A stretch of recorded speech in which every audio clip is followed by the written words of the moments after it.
I'm joined now by Christopher Rutledge from Mining Affected Communities United in Action. A very good afternoon to you, Chris. Thanks very much for your time. You are listening to it all.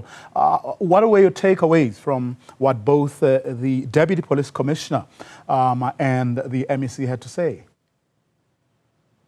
Look, we're still very concerned that the police seems to be evading the critical questions that we've been asking. You know, the police are continually setting the wrong narrative, and we are trying to say to the police that we are not against the police upholding the law. In fact, we applaud that, we encourage that, and we want to work with them to do that. But at the same time, what we know for a fact is that there are people underground who want to come out, and the police have continually denied them egress or allowing them to come out. Now, this is the thing that they claim the court has ruled in their favor. And, you know, it's an unfortunate situation that the party that went to court, the Society for the Protection of the Constitution, while we applaud their actions of going to court, it was quite disappointing that voices from people on the ground were not included in the court case, and that wasn't part of it. So we believe that the court hasn't heard the full story. The court was only able to act upon the information that the state provided. And the information that we are getting from the ground is not the same as what the police are telling the nation.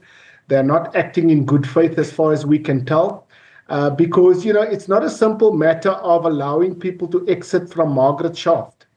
The police commissioner down there knows for a fact that what we are dealing with here are hundreds of kilometers of underground mine pathways and tunnels that it's almost impossible to navigate with a map, never mind without a map.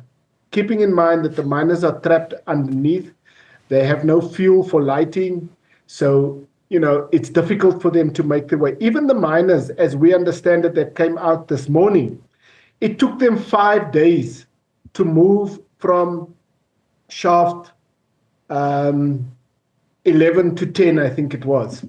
And so, you know, it's and you basically, they're risking their lives to get out. And so they're becoming increasingly desperate to get out.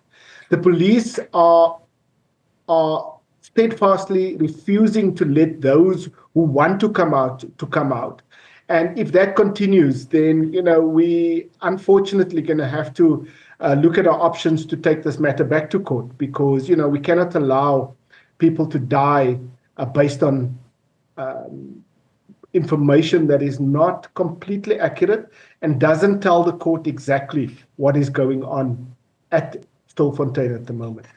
Well, the police are adamant that these people do have the option of coming out. They are just refusing to do so because they are aware of the consequences. You come out, you are going to be arrested. Those are the consequences of a decision that the police believe those people have taken consciously.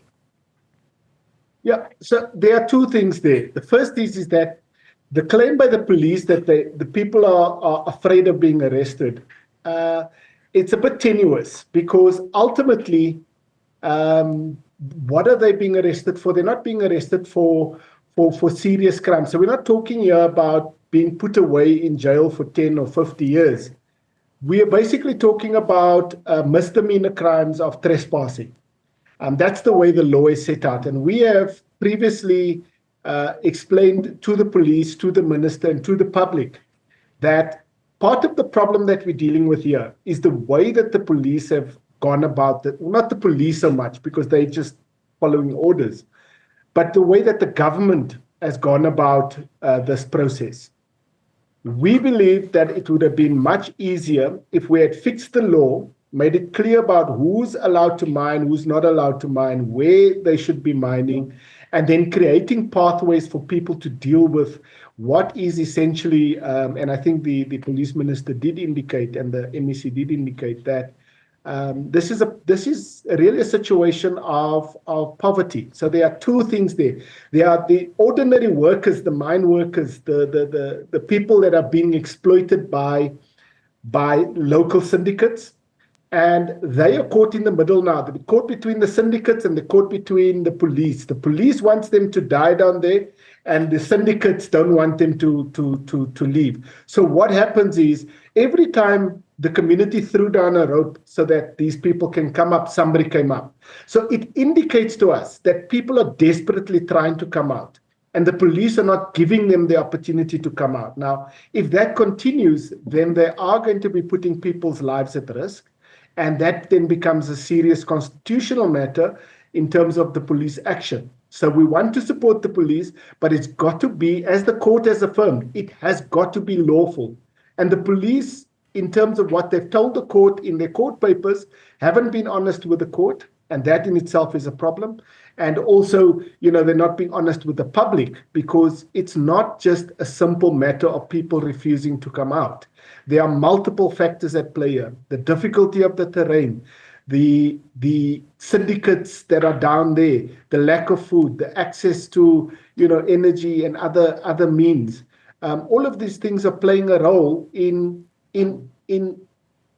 preventing a solution to the problem. And we're saying, and the question was asked to the minister, MEC there, about why is the community being excluded? Now, he denies that the community is being excluded, but I can tell you as a fact that they are absolutely being excluded. In fact, the meeting, the briefing that the minister had now, there was supposed to be a meeting with the community representatives before. There was no meeting. And this is a constant pattern with the police. They're so arrogant. They believe that they're the only ones who have the answers, and they're not willing to work with those who know and who can negotiate solutions. And that's unfortunate, So this attitude of the police that, we are here and we will not budge. I understand what they are trying to do, but they are not doing it lawfully. And this has got to come to a head. But then, I remember after a post-cabinet briefing where the minister in the presidency famously said they were going to smoke these people out. A question was asked there as to whether the Department of Mineral Resources was actually involved. And the answer was that they were actually part of the conversations where the police were, all these matters were discussed, and where Operation Vala Umgodi was also discussed. And the hard line we're seeing coming from cabinet ministers and the MECs and the police comes from conversations that have been held across departments. Yes. Yes, I think that's the problem. We have been talking to the Department of Mineral Resources for the last 10 years about this problem. We brought it to their attention many, many years ago to say, artisanal mining is a problem. It's going to continue to grow. And the more you ignore the problem, the more syndicates are going to take over, and criminality is going to be the order of the day. For 10 years, the department ignored us. Then a couple of years ago, this matter came to a head when there was quite a bit of violence in the sector. There was the rapes of the women in Krugersdorp, and the issue became quite central in the media. At that point, Minister Mantashe decided that, this is not something that we're going to deal with. We are going to call this a criminal problem. Now, it's not merely a criminal problem. And I know that the government has been trying to say to us that this is just pure criminality, but it's not. You must remember that we come out of a history of mining, where these mines are on the doorstep of communities which are now today ghost towns. There's no economic opportunities for the community. There is nothing that is available to them. And from all indications, from what we can understand in the Stilfontein area there are some mines that are not operational, but where there are still reasonably sized deposits of gold. what we also understand is that some of these mines are producing up to R1 million a day. So, it's a lot of money that potentially can go back into the community. And if the minister is basically saying, look, there is a problem of poverty, 80% of that community is unemployed, they need to just be silent and suffer in silence, while right at the doorstep, there's all this wealth that can generate and can re-energize the community and its economy. So the community sit between this rock and a hard place, is that on the doorstep is the opportunity to engage in economic activity, but the police are saying no, but also the holes haven't been closed properly. So there's access for us to get down there. So what people do in the absence of the police is they went down to mine. And so now suddenly the police wakes up and says, now we're coming, we're going to wipe you all out, we're going to smoke you out, we're going to do all these fancy things. Okay. Chris, and without engaging in a process with the community to say, how can we create alternatives for you so that we can isolate the syndicates? If we can isolate the syndicates, it's easier for us to then extract and to arrest those who need to be arrested. Rather than sorry to barge, we've seriously run out. We've seriously run out of time. But I want to ask you two questions very, very quickly. One is, do you know why there are so many foreign nationals involved in this? And then secondly, couldn't you have joined the Society for the Protection of Our Constitution in the case with all that you know? Very briefly, please. Okay. So in terms of foreign nationals, look, I mean, it's a historical question. It's a question of lack policing at the borders.